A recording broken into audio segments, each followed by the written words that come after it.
Hello বন্ধুরা, কেমন আছো সবাই? শূন্য থেকে শুরু লাগে সবাইকে জানাই স্বাগত। তো সকাল সকাল মা ছেলেকে নিয়ে ঘুরতে চলে গেল, আমিও গিয়েছিলাম। তারপর ঘুরে এসে এই যে সংসারের কাজ সারা হচ্ছে, বাসি কাজটা আর কি সেরে নিচ্ছি। আজকে আমার ক্যামেরাম্যান আমার মা, তো এতটাই রানিং করে ফেলেছে আমিও খেয়াল করিনি। এটা মানে রানিং করা না, এটা অটোমেটিকই রানিং হয়ে গেছিলো।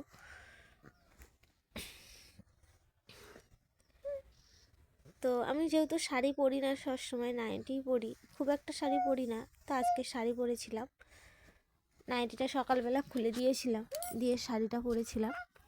আর সমস্ত কাজবাজ বাসন কোসন বাইরে বের করে সমস্ত কাজবাজ এখন সেরে নেবো। রান্নাঘরটা একটু গোবর দিয়ে নেবো। রান্নাঘরটা গোবর দেওয়া হয়ে গেলে যাব বাসনগুলো ধুতে আর জামা কাপড় কাচতে। এদিকে চানের জলটাও বয়ে আনতে হবে, তো ওটা একটু বেলা হলেও হবে। এখন 10টা বাজলে তো জল চলে যাবে, তাই 10টার আগে একটু জলটা বয়ে নিলেই হয়ে গেল। আর কলসি টলসিগুলো সব বাইরে বের করে নেবো, কারণ এই দুটো কলসি করে আনতে না ভীষণ সুবিধা হয়।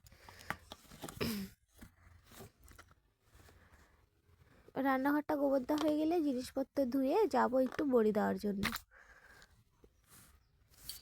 আর আমার মা এসছে অনেকদিন পরেই এসেছে, সেই তোমাদের দাদাভাই কাজের থেকে আসার আগে বা এসেছিল, আর তার মধ্যে আর আসেইনি।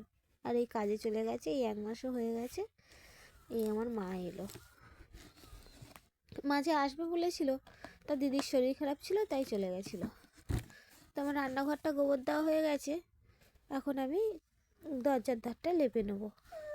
আর এই দরজার ধারটা না কীরকম ফেটে ফেটে গেছে, এই মাটি দিয়ে গোবর দিলে না এরকম হয়ে যায়।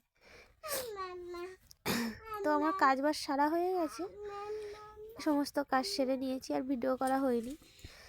তোমার মা ওকে নিয়ে হাঁটছিল আর আমি ঘাটে ছিলাম, এখন ফোন ধরারও লোক ছিল না।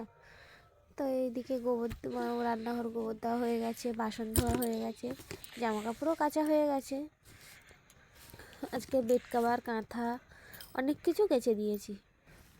আমার নাইটি, যেহেতু নোনোকে মা নিয়ে হেঁটেছি আর অনেকটা সময় ছিল, কাঁদেনি, খেলা করছিল, মার কাছে ছিল, ওকে ধরার লোক ছিল। তো সব কাচাকুচো করে এবারে আমি যাব একটু বড়ি দিতে, বিউলির ডাল আর চাল কুমড়ো।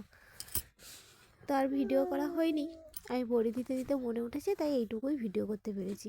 আমি বলে দিই, তোমরা আমার চ্যানেলটা সাবস্ক্রাইব করে দাও, যদি ভিডিওটা ভালো লেগে থাকে লাইক করে দিও।